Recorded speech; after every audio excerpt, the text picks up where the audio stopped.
Gentlemen, first overtime in Super Bowl history, which was on our bingo board. Yeah, it was. Yeah. Why are you rolling your eyes already? I already know what we're going to talk about, and I'm already frustrated. Why are you frustrated? Because I've seen stuff this morning that's frustrating. Listen, I just felt like when overtime happened and they tied it up, Danny Amendola with a 2-point conversion, and then all of a sudden you have the coin flip. It goes in the favor of Mr. Slater. It was done. I could have gone to sleep because I knew the Patriots were going to win it then. So is that fair?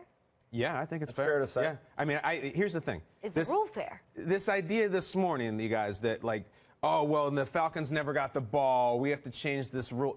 That is the loser's lament. I don't want to hear anything from a team that blew a 25-point lead say that they didn't have it fair. If you think they should redo the coin toss. You don't feel bad for the Falcons a little bit? No, not at all. Absolutely not. This is. I feel bad for the city. Feel bad for the fans. It's not their fault. I even feel bad for the players. Okay. I mean, if you think they should redo the coin toss, like, take that quarter and buy yourself a little clue, because they have already changed the rule. The last rule was stupid, all right? The last rule was, what it means is, like, you're clueless about how this thing should happen. Go purchase one. It used to be, okay, it used to be kick a field goal to win. That was dumb because kickers can make 60-yarders now. You make a couple first downs, the game's over. Yeah, I'm glad they had to go right down the field, all right? Instead of worrying about the coin toss, why don't you get the ball to Devontae Freeman a little bit? Why don't you throw the ball to Julio? Why don't you make a stop? They went right down the field. We're not changing anything, guys, because what happens then? So let's say the Patriots score, then the Falcons score. Are we going to double overtime and triple overtime? It's 3 in the morning. Right. This is fine. The problem is not with the coin toss. It's with the Falcons blowing that lead. That's on them, not the system. I pulled out my TI-89 calculator. Oh, boy, the team that wins the coin toss wins roughly 60% of the time, which is less than I thought. Sounds fair to me. It sounds pretty fair-ish. Listen, we don't want to be insensitive to the fans. We don't want to be insensitive to the players. It's tough. It's a tough loss. But just like Kyle said, I'm not going to feel bad for a team that blew that type of lead. You said that you knew when the Patriots got the coin toss in overtime, the game was over. I knew at halftime Atlanta should be Super Bowl champions. Yes. Guess what? They let go of that lead, and they let go, and the Patriots took it right out of their hands. So I've been in games where it's been back and forth, and my offense didn't get a chance to get back on the field because the team went down and scored a touchdown in overtime. And I thought to myself, this isn't fair because we didn't get a chance. This was an evenly matched game. I don't think the fans got what they deserve. And it's also defense. Make a play. Yeah, this wasn't the case. They had the opportunity. This was the chance for Atlanta to cement themselves as not one of the best teams right now, but possibly setting something up for the future.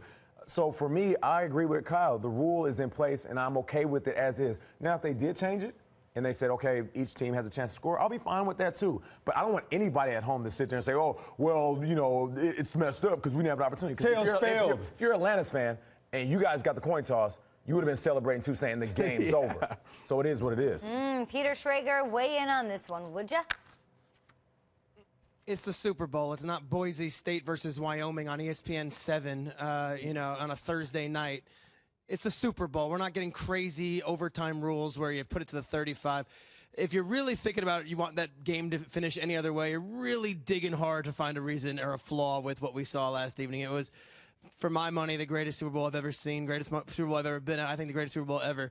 If you were upset with how the overtime rules worked, I mean, I'm sorry. There's a lot more things to be upset with in life. You can't be sad. Like I said, Kyle Shanahan called 5 running plays after they were up 28-3. If you're a Falcons fan, I don't think you're blaming the refs. And by the way, very well officiated game last night.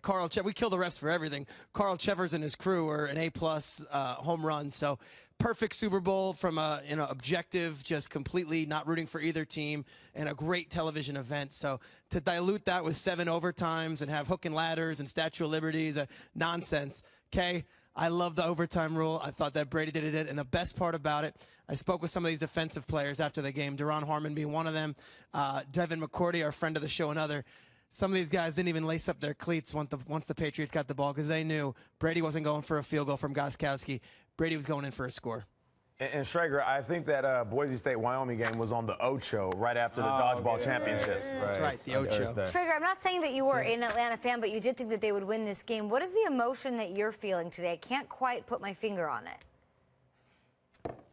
It was an amazing moment. I mean, you all fandom you might have. Even Falcons fans are going to wake up on Thursday and say, yeah, the outcome stunk, but what a game and what an experience. And it was a legendary game, and all hats off to the Patriots, coaches, players, front office, ownership.